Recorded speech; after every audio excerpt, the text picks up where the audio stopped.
விடுமுறையை முன்னிட்டு பயணிகளின் வசதிக்காக தமிழக அரசு போக்குவரத்து கழகத்தின் சார்பில் சிறப்பு பேருந்துகள் இயக்கப்படுவதாக தற்பொழுது அரசு விரைவு போக்குவரத்து கழகமானது ஒரு அறிவிப்பை வெளியிட்டுள்ளது.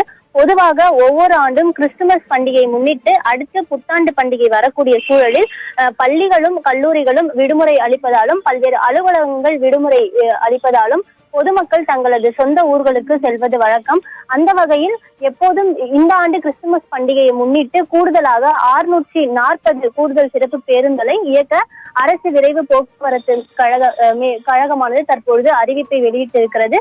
சென்னையிலிருந்து திருநெல்வேலி, நாகர்கோவில், மார்த்தாண்டம், தூத்துக்குடி மற்றும் வேளாங்கண்ணி ஆகிய இடங்களுக்கும் மற்ற இடங்களுக்கும் பயணம் மேற்கொள்ள தமிழ்நாடு அரசு போக்குவரத்து கழகம் சார்பில் கோயம்புத்தூர், சேலம், கும்பகோணம், மதுரை மற்றும் திருநெல்வேலி இது போன்ற மாவட்டங்களிலிருந்தும் தினசரி இயக்கக்கூடிய 2100 பேருந்துகளானது தினசரி இயக்கப்படும்.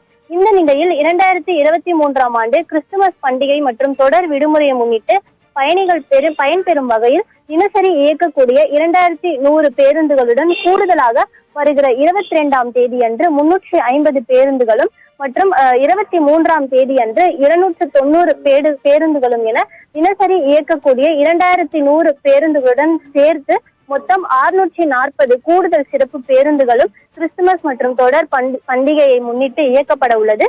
இந்த சிறப்பு பேருந்துகள் முன்பதிவு செய்வதற்காக அதற்கான இணையதள பக்கத்தையும் அரசு போக்குவரத்து கழகமானது தற்பொழுது வெளியிட்டுள்ளது. பானு, விவரங்களுக்கு நன்றி மாயாவதி.